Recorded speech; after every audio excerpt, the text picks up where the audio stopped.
Hello everyone. So here we are for video 5. I hope that you're enjoying this story.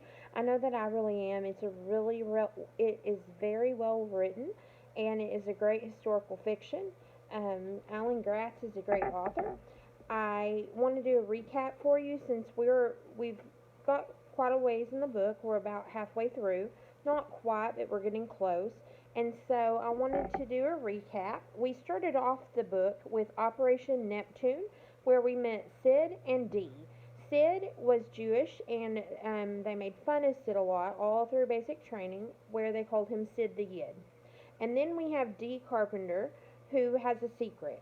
And Dee's secret is that he was not born an American, and his name is not really Dee Carpenter, it is Dietrich Zimmerman, and he's from Germany. And he is actually fighting on the American side of the war because he wants atonement. He feels bad because his family abandoned um, or left Germany, but he feels like they abandoned the people and didn't do what they could to help.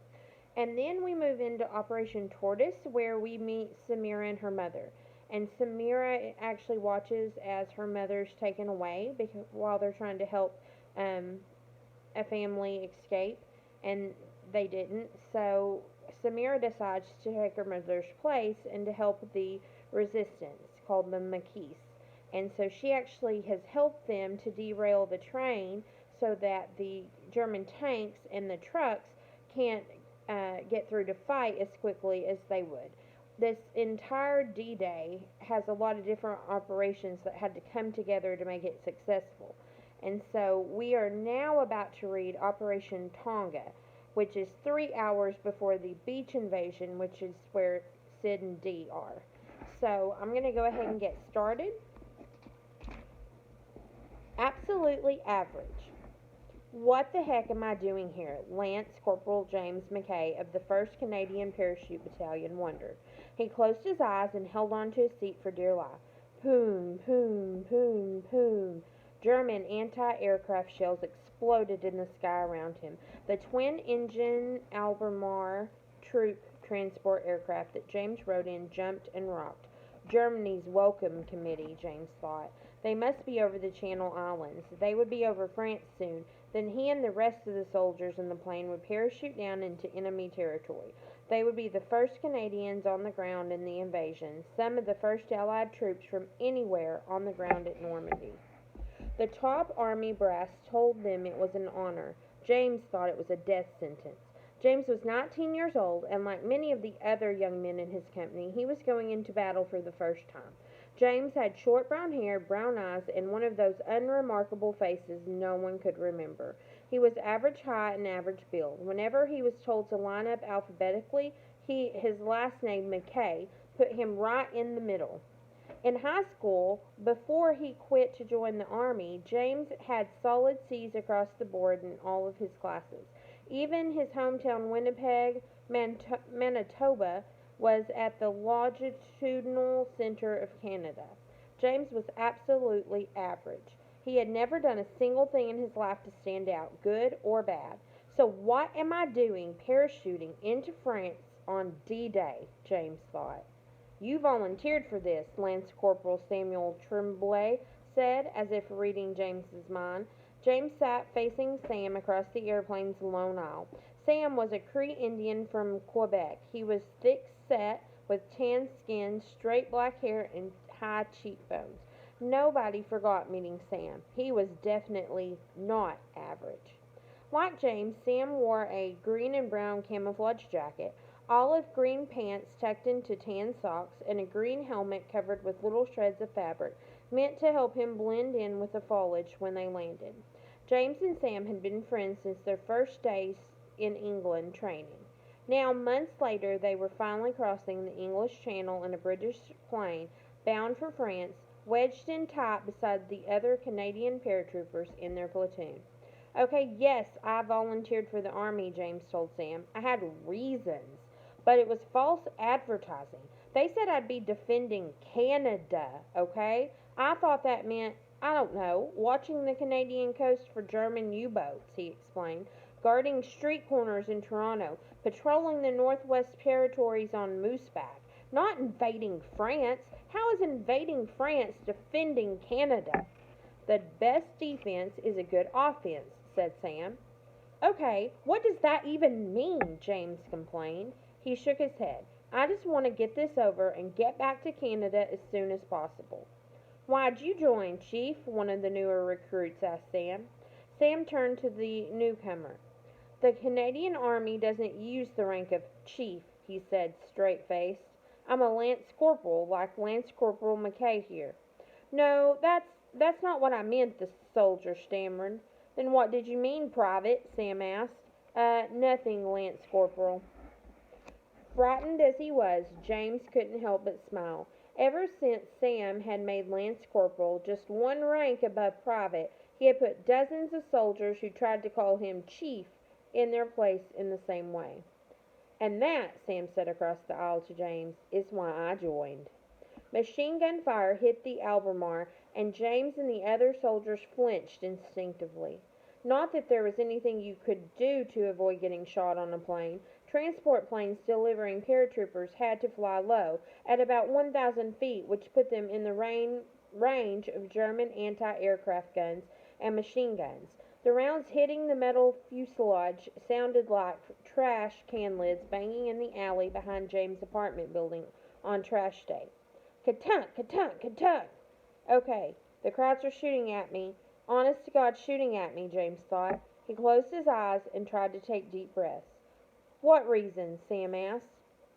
James opened his eyes. What? You said you volunteered for reasons. What were they? James huffed. Because the Nazis invaded Winnipeg, okay? Sam stared at him. James, the Nazis never invaded Winnipeg. They did too, James said. James, Manitoba is in the dead center of Canada, Sam said. It's 1,500 miles from either coast. Don't you think the Nazis would invade, I don't know, Montreal or Toronto first? James sighed. It wasn't a real invasion, okay? It was if day. If day.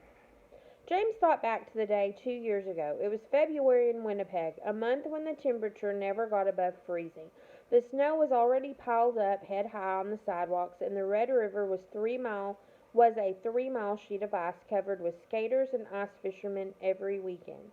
It was 10 o'clock in the morning on a Thursday, and James should have been in math class, but school was canceled for the rest of the day, because today was if day. James had pulled out his coat and shut his locker when a hand pushed him face first into the metal door. Kershlam! Where do you think you're going, McKay? James knew who it was without even turning around before he ever even heard him speak. Marvin Lennox, James's personal bully.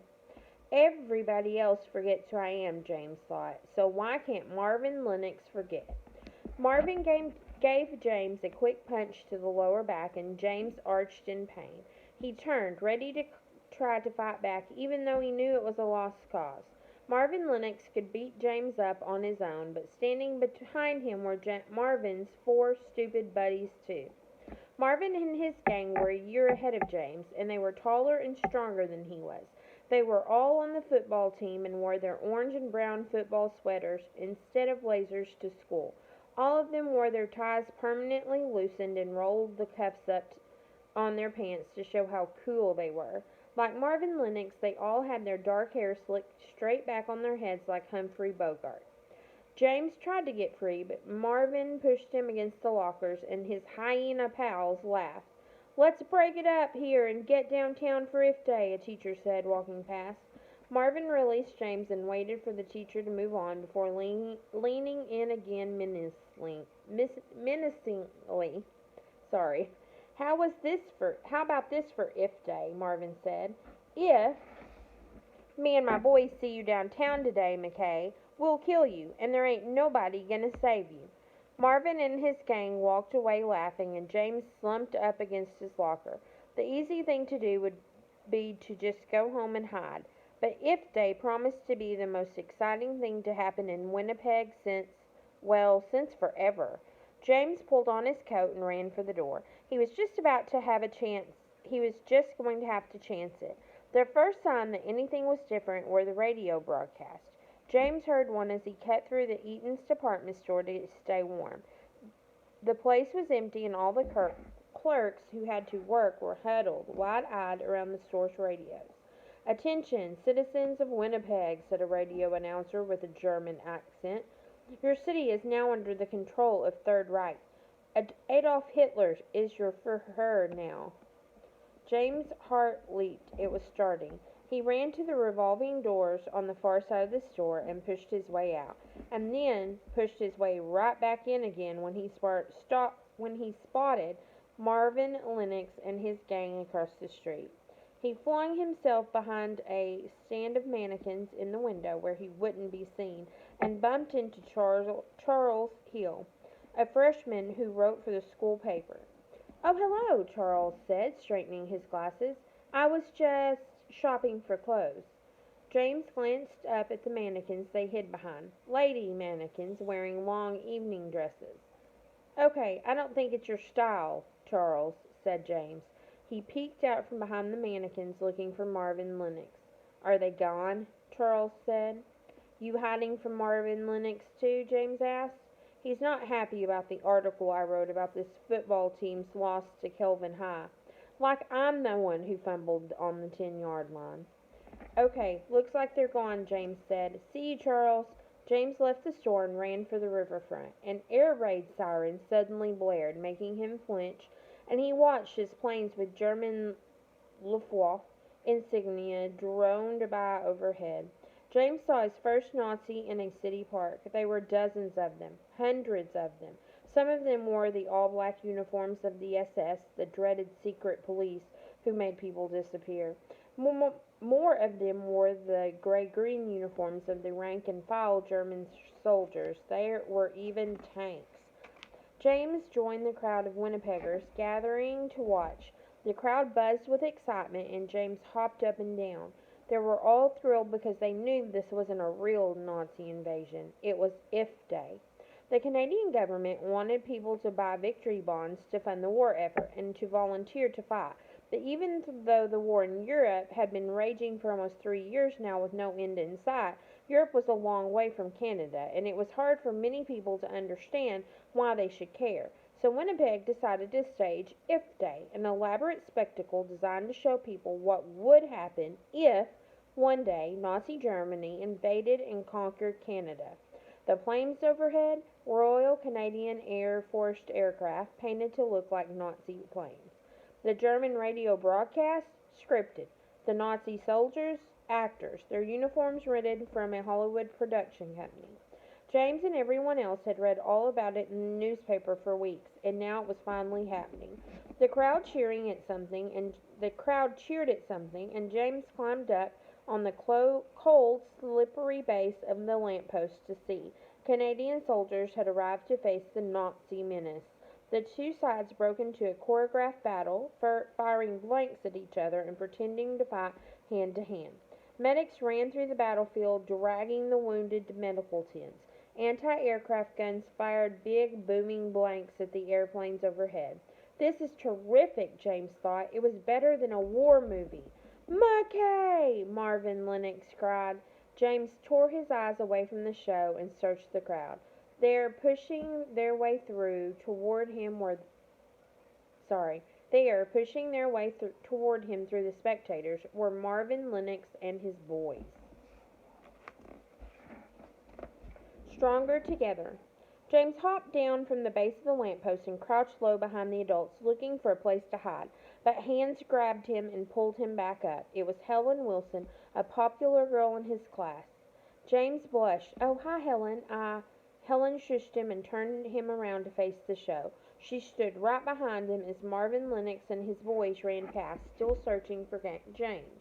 "Thanks," James said when they were gone. "I hate those boys," Helen said, "always treating every girl at school like they're stupid and catcalling us, making everybody live in fear of them. Everybody hates them, but nobody does anything about it."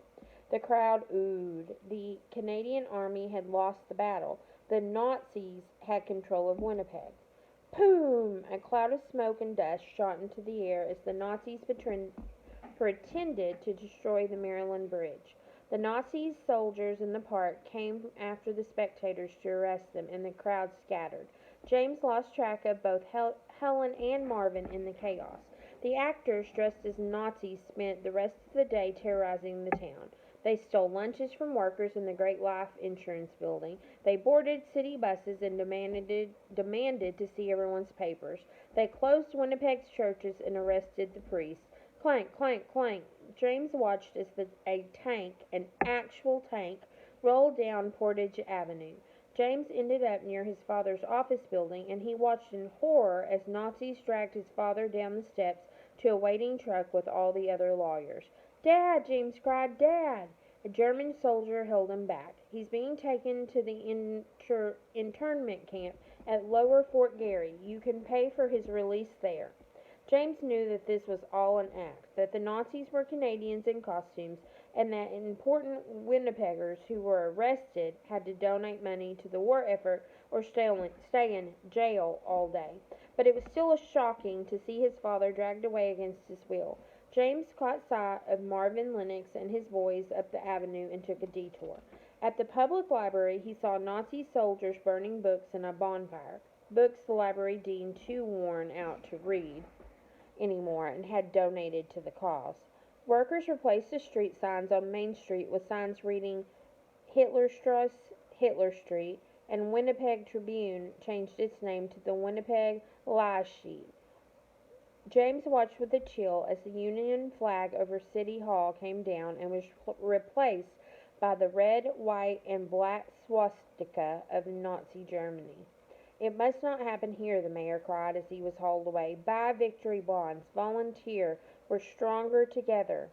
We're stronger together." Something clicked for James, and he hurried back through the streets of Winnipeg. If Day was still happening all around him, but he had a different mission in mind. Half an hour later, James turned a corner at Union Station and ran headlong into Marvin Lennox. They both staggered back and stood staring at each other before James turned and fled. Marvin and his boys ran after him. James pounded down the sidewalk, praying he didn't slip on a patch of ice. Up and over the train tracks he went, and then down into the Forks, the historic park on the banks of the Red River. James made it as far as the Forks Market before Marvin caught the collar of his coat and dragged him down to the ground. James fell forward on his hands, scraping both up badly. He couldn't worry about his wounds, though, not yet. Marvin Lennox and his gang surrounded him. The first kick to his side twisted James up and made him scream. "Leave him alone, lummox!" Helen Wilson cried.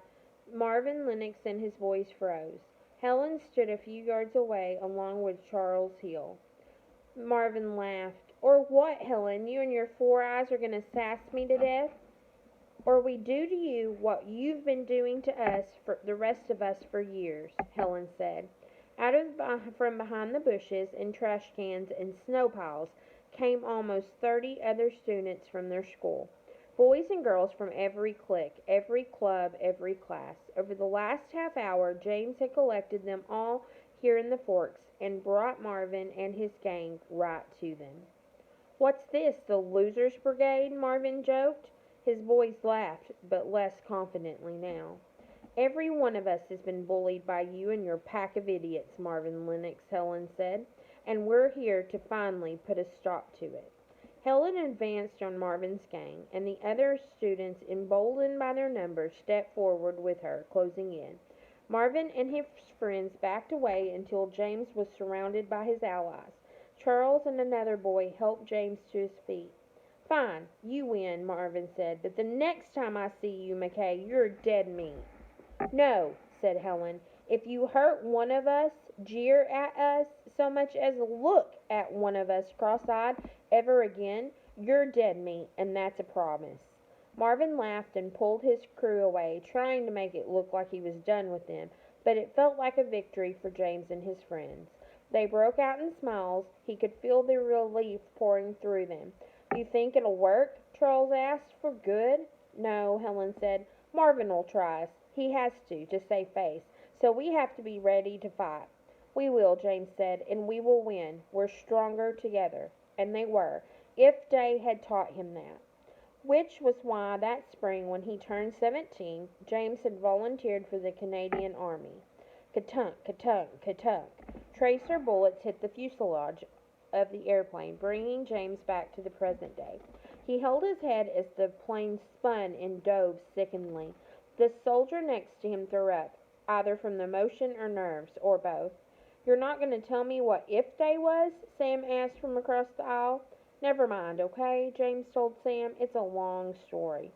James twisted to look out the door in the floor, but all he saw was dense white fog. If he couldn't see anything, how could the pilot see all the other 49 transport planes flying in formation with them? And how would any of them know where the target was in all these clouds? "I think I can see my house from here," Sam joked, peeking through the hole. A red light clicked on above them. That meant that there were 4 minutes from the drop zone. James' heart thumped in his chest. This was it. Whether he wanted to be here or not, there was no going back. Rumor had it that the officer at the back of the plane went last so he could shoot any man who refused to jump. The only reason you didn't go through the hole in the floor was because you were already dead. "Stand up and hook up," the dispatcher yelled. It was time to jump. I can't even imagine jumping out of a perfectly good airplane. It had to take a lot of bravery for him to make that decision. I hate heights, so I would be scared to death right now.